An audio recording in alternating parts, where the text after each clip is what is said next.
সময়টি ছিল 1890-এর দশক। মানুষ লিফট ব্যবহারে ছিল ভীত, আর সিঁড়ি বেয়ে ওঠা তা তো তখনও কষ্টের ছিল, এখনও তা কষ্টের বিষয়।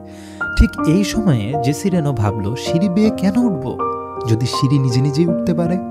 তাই রেনো একটি মেশিন তৈরি করলো, কাউকে সুবিধা দেওয়ার জন্য না, এমনি মজা করেই। এরপর 1896 সালে নিউ ইয়র্কের কনি আইল্যান্ডের একটি অ্যামিউজমেন্ট পার্কে এটি প্রথম স্থাপন করা হয়। এটির নাম দেয়া হলো ইনক্লাইন্ড এলিভেটর।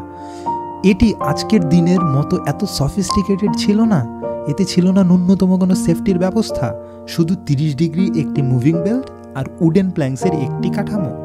এটিতে মানুষ উঠতো আর দোয়া করত যাতে কোনোভাবে পড়ে না যায়, কিন্তু মানুষ এটিকে গ্রহণ করলো। মানুষ দলে দলে জড়ো হতে লাগলো শুধু এতটুকু দেখার জন্য যে কে উঠে আর কে পড়ে। কেউ হাসে, কেউ কাঁদে, কেউ চিল্লায়। মানুষ বুঝতে পারলো এটিতে একটি হ্যান্ডরেল খুবই বেশি প্রয়োজন, ধরার মতো কিছু একটা পাইলে আসলে একটা কথা হবে। ততক্ষণে রেনো বুঝে গেছিল এটি শুধু খেলার জন্য নয়, এটি ফিউচার।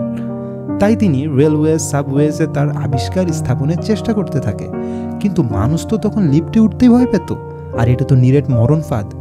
ফাইনালি ওটিস এলিভেটর নামে একটি কোম্পানি রেনোয়ের ডিজাইন পলিশ করে এবং প্রপার স্টেপস, হ্যান্ড রেলস আর একটা মডার্ন ফিনিশ দেয়, আর ডিপার্টমেন্টাল স্টোরগুলোতে ইনস্টল করে। ওই সময়ে ডিপার্টমেন্টাল স্টোরগুলি ছিল হাই সোসাইটির হ্যাংআউট প্লেস। লিফটের সাথে সাথে এসকেলেটরও একটি স্ট্যাটাস সিম্বল হয়ে গেল। 1920-এর দশক হতে হতে এটি সব জায়গাতেই পৌঁছে গেছিল।